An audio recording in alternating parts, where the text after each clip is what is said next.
And next up, we got John Brady from the OLCC.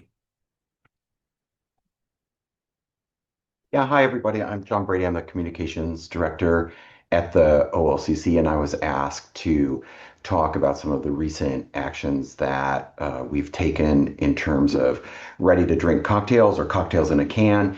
Last fall, a group of retailers and distillers started to circulate a proposal to privatize cocktails in a can. Now, you see, these are single serving cans. It's a spirit based beverage, usually between 5 and 14% alcohol, so up to 28 proof.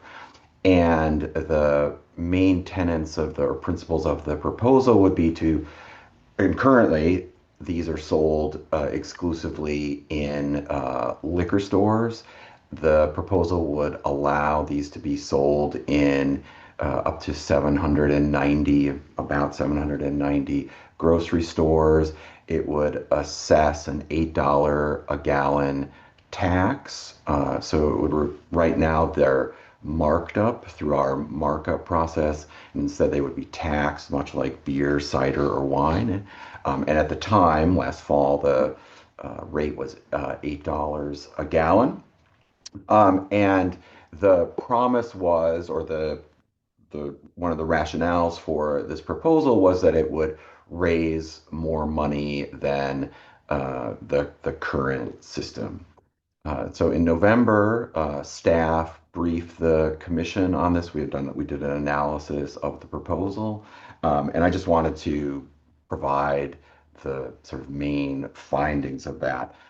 One is that this, in fact, if we looked at how the sales of cocktails in a can between 2020 and 2025, compared how the state performed and how using the sort of main standards of the proposal, how it would perform. And what we found is instead of increasing funding, it would actually decrease revenues by about $3.7 million, dollars, or would have decreased revenues over that same period by about $3.7 million. Dollars. And of course, that's $3.7 million dollars that wouldn't be available to the state, city, or county governments.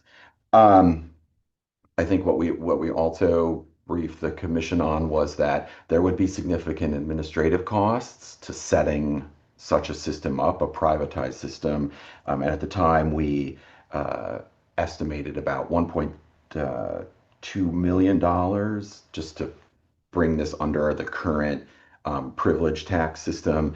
And then there would also be staffing costs of another $660,000. So significant administrative costs. I think it's also important to note that this sort of promise of extra money was really is conditioned on a huge increase in sales. So the proposal last fall was forecasting a 180% increase in the first year alone in terms of consumption. And that's about an additional $5.2 million cans of cocktails in a can, which is more than one per person in the state of Oregon. And this is just, we really think that this is an unrealistic projection. And there's very good evidence from the state of Pennsylvania to illustrate how potentially unrealistic this is. Pennsylvania in 2024 privatized cocktails in a can. Like Oregon, it also is a alcohol control state. They allowed cocktails in a can to be sold outside of their system, and again, these spirit-based cocktails in a can. And while they did see an increase, it was far below 180%. It was only a 7% increase in sales and a 15% increase in volume. So I think this promise of more funding really relies, and this is what we presented to the committee, really relies on a flawed analysis of the market. Um, a couple of other things.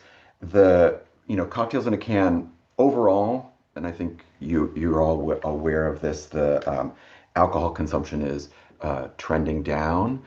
Cocktails in a can is one of the few sectors where there is still some growth, but at the same time, there's also uh, ex- evidence that the market is saturated. And as the market has become saturated, we've found that it's starting to crowd out, or Oregon-based distillers are started to be crowding out of the market. And if we were to privatize cocktails in a can, we believe that that trend would continue. And then um, one of the final things that we presented to uh, the committee, and which I think is of interest to this group, is that currently the control or the access of minors to liquor stores is very tightly controlled. Minors can't enter liquor stores unless accompanied by an adult. That would not be the case in the if through privatization, grocery stores could now sell these distilled spirits based beverages. And so the concern is that, you would be making these, it'd be much easier for minors to get access uh, to these beverages, not to mention it would also, you're adding over 700, close to 800 new outlets. And so you're going to strain the resources of the existing, both OLCC's compliance operations and then any other compliance operations by other law enforcement organizations. And then, so having presented this on that basis, the commission decided to oppose privatizing cocktails in a can.